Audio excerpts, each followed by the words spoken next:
Assalamualaikum warahmatullahi wabarakatuh.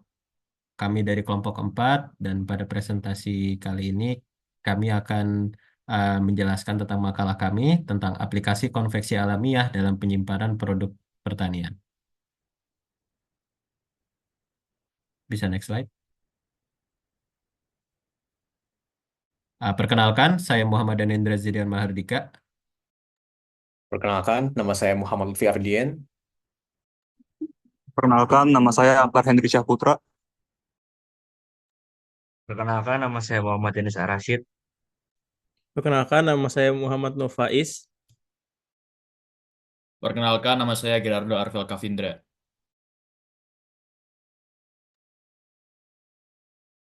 Pada bab pendahuluan ini kita akan melakukan overview dari case kami, lalu kami akan menjelaskan sedikit tentang teori konveksi alamiah.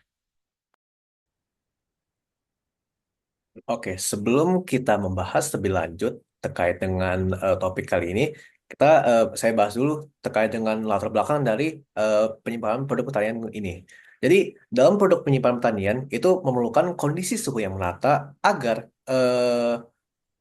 produknya yang disimpan itu terjaga kualitasnya, daya tahannya, serta keamanannya. Nah, ini untuk rempah-rempah. Distribusi suhu yang tepat itu dapat membantu memperlambat laju respirasi dan mempertahankan kesegaran produk tersebut sehingga penyimpanannya menjadi lebih efisien. Nah, di sini proses yang dinamakan konveksi alamiah berperan penting, yaitu merupakan mekanisme perpindahan kalor yang terjadi tanpa bantuan alat mekanis, di mana adanya perbedaan suhu yang menyebabkan pergerakan fluida. Dalam proses ini, udara panas yang naik sementara udara dingin turun, dikarenakan ada namanya gaya buoyancy. Yang di sini menciptakan sirkulasi pola alami yang mendistribusikan suhu secara merata. Nah, di sini pemahamannya tentang konveksi alamiah itu ada parameter yang berupa bilangan non-dimensional seperti Rayleigh, Grashof, Nosot, yang digunakan untuk menganalisis dan memodelkan konveksi alamiah ini yang berkontribusi pada perancangan storage dari rempah-rempah ini yang efisien dan efektif.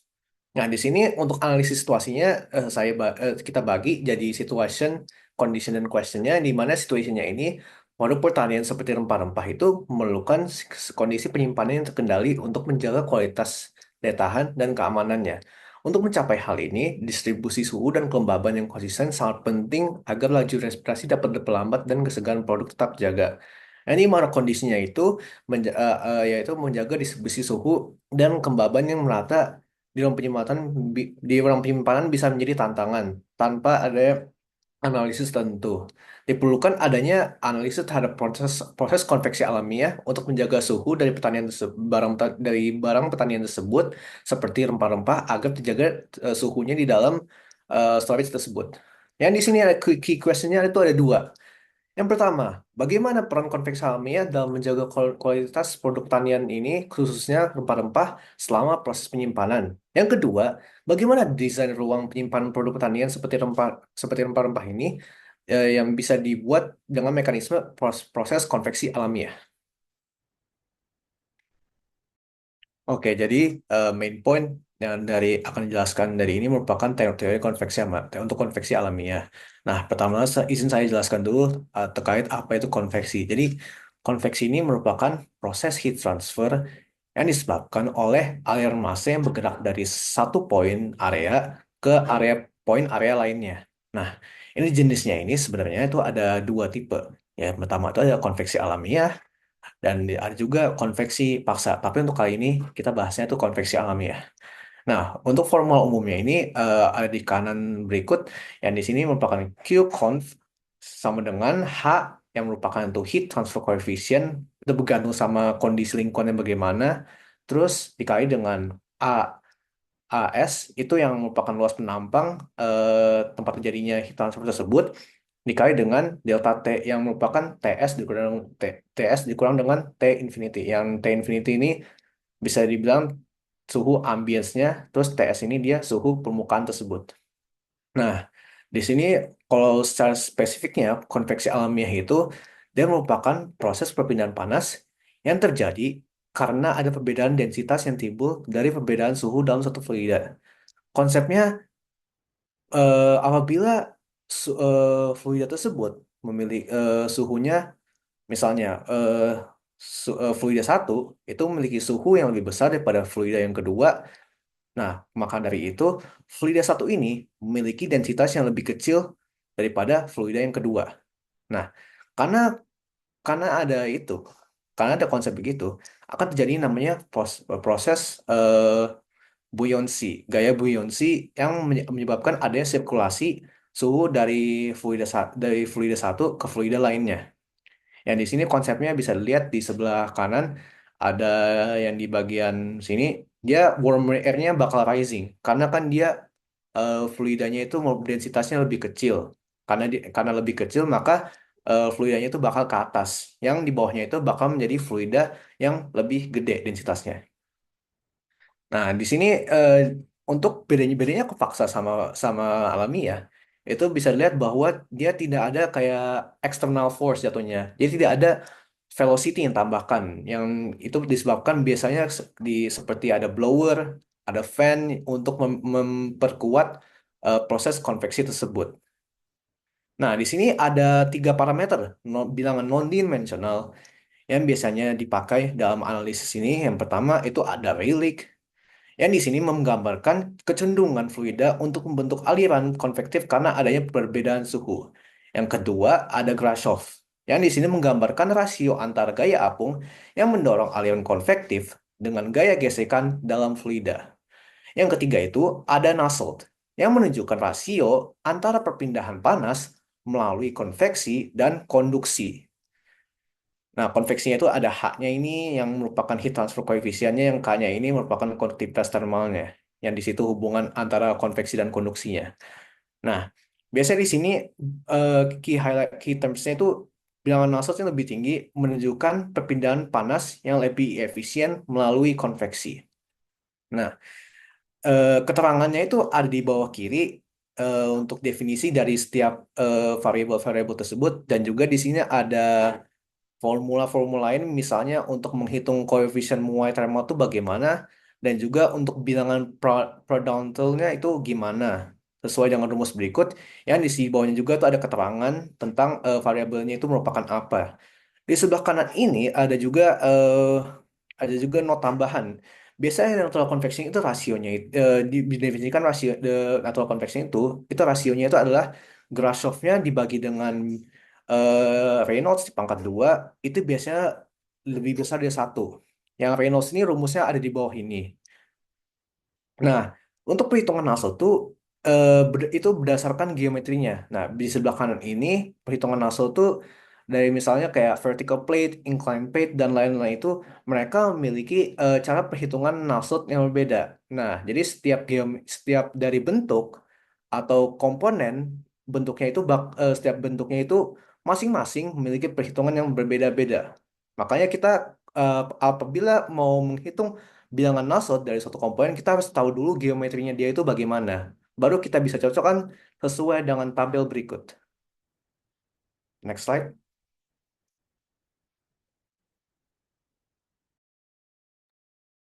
Sekarang kita memasuki pembahasan desain konsep, di mana pada bagian ini kita akan membahas tentang konsep penyimpanan produk, desain penyimpanan itu sendiri, lalu perhitungan bilangan non-dimensionalnya, pembahasan bilangan non-dimensional, lalu dilanjut dengan analisis lanjutan perhitungan mekanisme konveksi alamiah dari desain kami. Boleh next.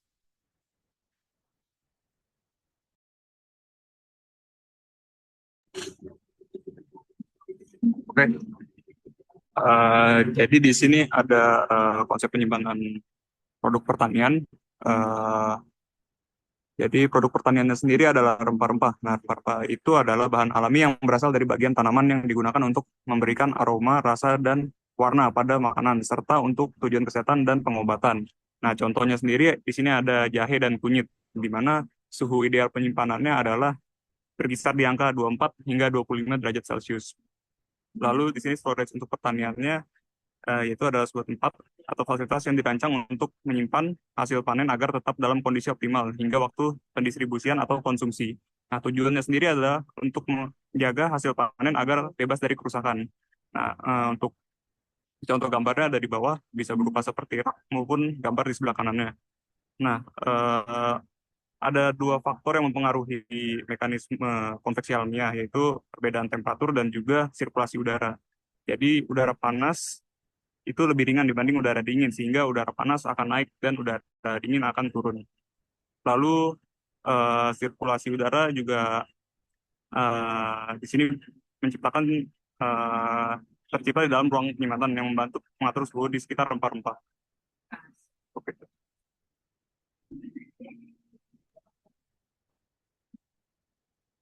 Lalu kita masuk ke desain penyimpanan. Jadi untuk desain kita sendiri itu adalah sebuah storage yang berbentuk pada kolom desain di mana ukurannya adalah dengan panjang 4 meter, lalu lebar dan tinggi 2 meter. Di bagian kaki dari storage tersebut terdapat inlet setinggi sekitar 10 cm mengitari storage itu sendiri, maka luasnya itu adalah sekitar 1,2 meter kubik. Lalu di bagian atasnya, yaitu bagian outlet, ada sekitar 30 lubang outlet di mana yang ukurannya sekitar 0,05 meter kubik dari setiap kotak itu sendiri. Nah, kita lanjutkan ke skematika konveksi desain. Jadi, skematika dari desain tersebut adalah bagian inlet itu bertujuan untuk tempat masuknya angin dengan temperatur yang lebih dingin dan bagian atasnya itu bagian outlet itu adalah tempat di mana uh, fluida atau angin yang lebih panas atau angin yang dengan temperatur lebih panas itu akan keluar.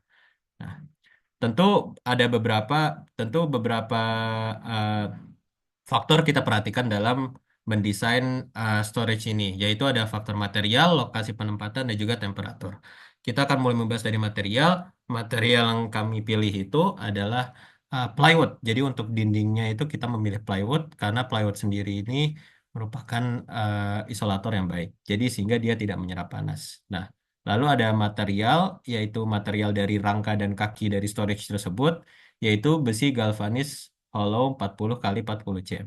Nah, kenapa kita memilih ini? Karena besi galvanis ini merupakan konduktor, namun bukan konduktor yang begitu kuat dan juga merupakan material yang cukup kuat untuk menahan beban dari storage ini. Untuk lokasi penempatan storage ini ada di Bandung, Jawa Barat, di mana banyak lahan pertanian yang menghasilkan rempah-rempah di sana dan suhu temperaturnya itu sekitar 23,3 derajat Celcius. Bisa next. Dalam pendesainan storage ini ada beberapa bilangan non-dimensional yang harus kita cari terlebih dahulu. Yang pertama adalah koefisien thermal expansion atau beta. Nah, beta ini memiliki rumus yaitu -1 dibagi densitas, lalu dikali eh, densitas infinity atau densitas ambience dikurangi densitas surface atau densitas storage itu sendiri, dibagi dengan temperatur ambience dikurang temperatur surface. Nah, untuk densitas ini kita bisa melakukan atau mencari angkanya melalui tabel eh, termodinamika. Nah, di situ ada tabel itu menunjukkan udara pada suhu sekian. Jadi kita bisa menggunakan interpolasi pada tabel tersebut sehingga mendapatkan nilai-nilai densitas dari temperatur itu. Nah, di sini kita memiliki temperatur ambien yaitu sekitar 23,3, maka setelah kita melakukan interpolasi, densitas yang kita dapatkan sekitar 1,179.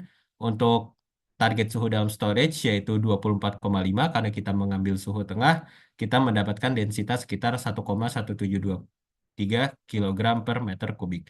Nah, dari situ kita mendapatkan nilai beta sekitar 0,003987, satuannya 1 per K atau K pangkat -1. Nah, dilanjutkan ke bilangan Grashof. Nah, untuk bilangan Grashof sendiri itu memiliki rumus yaitu gravitasi dikali beta lalu dikali temperatur surface dikurangi temperatur ambience dikali LC pangkat 3 yaitu tinggi dari storage itu sendiri dibagi viskositas dari temperaturnya di pangkat 2. Nah, untuk satuan-satuan yang mungkin perlu di-highlight di sini adalah viskositas. Nah, kita mengambil viskositas F 23,9 derajat karena eh, suhu 23,9 derajat ini merupakan suhu median di antara suhu ambience dan juga suhu surface. Jadi 23,3 ditambah 24,5 dibagi 2. Alhasil 23,9. Untuk nilai viskositas ini tersendiri bisa kita dapatkan dari tabel termodinamika. Nah, dari situ kita bisa juga melakukan interpolasi sehingga kita mendapatkan nilai 15,627 kali 10 pangkat min 6. Nah, untuk LC sendiri itu 2 meter sesuai desain storage yang kita buat tadi. Nah, lalu variabel-variabel tersebut bisa langsung dimasukkan ke rumus sehingga kita mendapatkan nilai yaitu 1,534 dikali 10 pangkat 8. Boleh next? Oke, izinkan saya melanjutkan di mana setelah dari bilangan Glashof ada dua komponen bilangan non-dimensional lagi, yaitu adalah bilangan Rayleigh, di mana bilangan Rayleigh ini memiliki rumus dasarnya adalah bilangan Glashof dikali bilangan Prandtl, tapi dikarenakan kami tidak menggunakan rumus itu, kami menggunakan rumus kurang lebih gravitasi dikali beta dikali delta T dikali LC per 3 dibagi kinematic viscosity dikali thermal diffusivity. Nah, mungkin yang di-highlight adalah di mana di sini ada komponen tambahan yaitu alpha, yaitu thermal diffusivity. Nah, alpha yang kami gunakan adalah alpha di mana suhu film yaitu suhu 23,9 dengan menggunakan interpolasi didapat bahwa alfanya bernilai 22,110 kali 10 pangkat minus 6 meter kuadrat per second.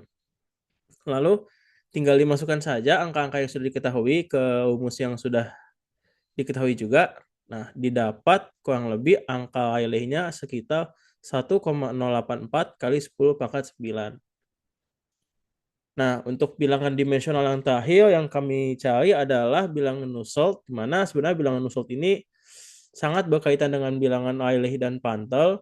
Nah, dikarenakan asumsi kami bahwa ini merupakan sebuah storage di mana kurang lebih adalah tipe horizontal rectangular enclosure. Nah, rumus yang kami gunakan adalah bilangan Nusselt sama dengan 0,069 dikali bilangan Rayleigh pangkat sepertiga dikali bilangan Prandtl pangkat 0,074. Nah, di sini kami mencari banyak nilai Nusselt dikarenakan ada tujuan untuk mendapatkan koefisien konveksi untuk tiap suhu nanti akan dibahas di mana sebenarnya untuk mencari bilangan Nusselt langsung saja dimasukin. Pertama-tama sih sebenarnya kita lakukan interpolasi pada bilangan Prandtl untuk tiap suhu agar mendapatkan nilai bilangan Prandtl. Sesudah mendapatkan nilai bilangan Prandtl, kita bisa mencari nilai bilangan Nusselt seperti berikut, yaitu nilai Nusselt pada 24,5 sama dengan 69,0871, Nusselt pada 23,9 derajat sama dengan 69,0879, Nusselt pada 23,3 derajat Celcius sama dengan 69,0893. Baik, setelah penghitungan bilangan non-dimensional tadi, akan saya lanjut ke analisis hasil bilangan non-dimensional, di mana kita akan mengetahui apa yang direpresentasikan oleh hasil bilangan non-dimensional tadi. Pertama untuk Grashof, hasil yang didapatkan tadi adalah 1,534 kali 10,8. Nah, hasil bilangan ini menunjukkan bahwa fenomena perpindahan panas yang terjadi dalam sistem storage kami ini sangat dipengaruhi oleh konveksi alami.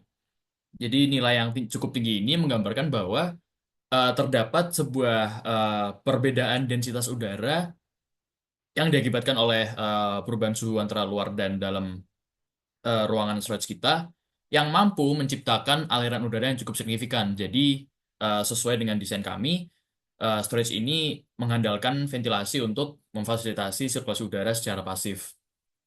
Artinya apa? Bahwa hasil Grashof ini menghasilkan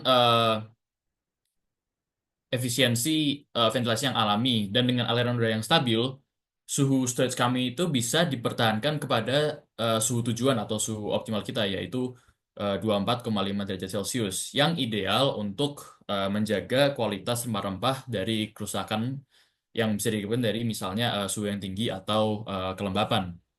Lalu yang kedua adalah bilangan Rayleigh. Jadi yang didapat adalah 1,084 kali 10,8. 10,8, maaf.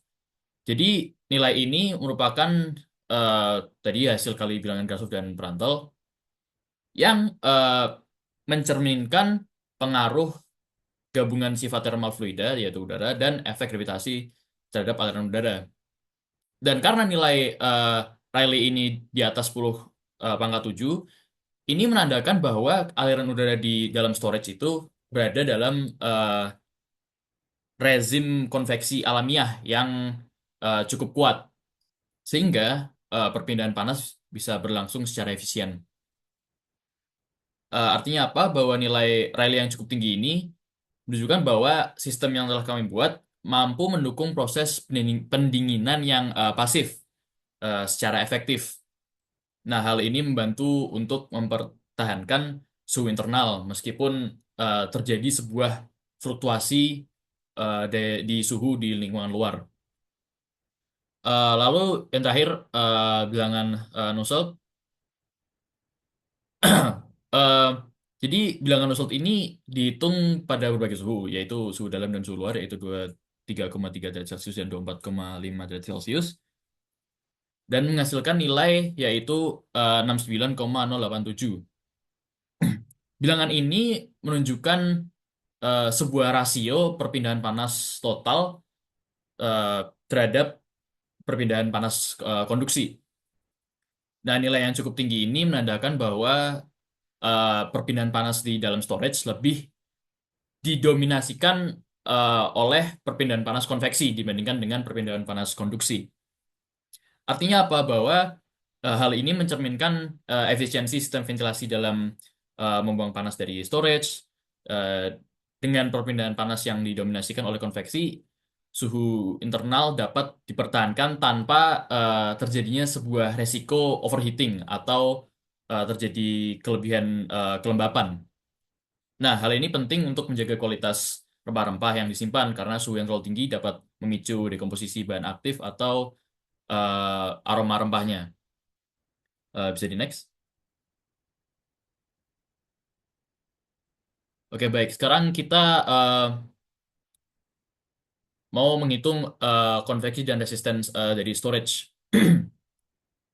Jadi pertama kita ingin menghitung koefisien konveksi ini dengan rumus H sama dengan Nusselt kali K per L. Nah, di sini koefisien konveksinya kita hitung dua, yaitu untuk H inside, yaitu 23,3 derajat Celcius, dan H ambient, yaitu 24, maaf, H inside yaitu 24,5 dan H ambient 23,3 derajat Celcius. Nah, ini kita ingin L pada rumus ini mempresentasikan tinggi dari storage kami, dan kita akan menggunakan konduktivitas thermal untuk masing-masing suhu. Jadi kita masukkan saja dan menghasilkan untuk yang suhu 23,3 derajat Celcius adalah 0,8987, dan untuk yang 24,5 derajat Celcius adalah 0,920. Baiklah, sekarang kita akan menghitung resistansi konveksi untuk mesh. Di sini kita menggunakan R sama dengan 1 per H kali A, dan luas area mesh di sini adalah 0,8 meter kuadrat. Lalu H ambience-nya adalah seperti kita hitung tadi. Lalu kita masukkan saja dan menghasilkan nilai 1,39 K per watt. Oke, baik. Sekarang kita akan menghitung untuk resistansi konduksi. Di sini kita menggunakan rumus R sama dengan L per K kali A. L-nya ini merepresentasikan ketebalan dinding, yaitu eh, ketebalan dinding dari storage kami, yaitu 0,05 meter. Lalu K atau konduktivitas thermalnya itu untuk material plywood, seperti yang bisa dilihat di tabel di kanan bawah, itu adalah 0,12. Lalu untuk A atau area, itu kita asumsi luas surface yang terdapat pada proses konduksi, yaitu 40 min 1 min 1,3 ya. alias 3, alias 37,7 meter persegi. Lalu kita masukkan semua dan terdapat hasilnya 0,011. Lalu kita akan menghitung resistensi konveksi grill. Di sini kita akan menggunakan koefisien konveksi untuk di dalam. Eh, dan untuk luas areanya itu adalah aproksimasi luas dari kumpulan grill sebesar 0,05 meter persegi. Lalu kita masukkan saja dan mendapatkan nilai 0,725 kilo per K per watt. Lalu setelah itu kita akan menghitung flow of heat transfernya atau laju perbedaan panasnya atau Q. Di sini dari kita menghitung resistansi, kita masukkan semua, menjadikan R total dan mendapatkan 2,129. Lalu kita masukkan ke rumus Q sama dengan delta T R total. Delta T-nya adalah 24,5 min 23,3. Nah, jadi di sini hasilnya adalah 0,565 watt. Bisa di next. Berikutnya ada kesimpulan dan saran. Di sini kesimpulannya ada 3 poin. Yang pertama, desain storage room memanfaatkan konvensi alami untuk menjaga sirkulasi udara stabil tanpa energi tambahan. Yang kedua, efisien menjaga suhu ideal untuk penyimpanan rempah-rempah dengan nilai resistansi termal yang rendah. Terus cocok untuk berbagai skala penggunaan, misalkan usaha kecil, industri besar, dan rumah tangga.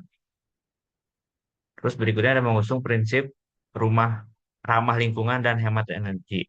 Dan untuk saran-sarannya ada 6 poin, yaitu gunakan material isolasi seperti PU foam atau styrofoam untuk meningkatkan isolasi termal dan menjaga suhu stabil. Berikutnya, yang kedua adalah menerapkan teknologi monitoring suhu berbasis sensor digital untuk pemantauan real time-nya. Yang ketiga, memanfaatkan panel surya sebagai sumber energi alternatif untuk sistem monitoring. Berikutnya ada gunakan material daur ulang untuk mendukung desain berkelanjutan. Lalu uji coba dalam berbagai konstruksi lingkungan untuk memvalidasi performa sistem. Yang terakhir, kembangkan desain modular untuk fleksibilitas ukuran dan multifungsi, misalnya biji-bijian atau hortikultura.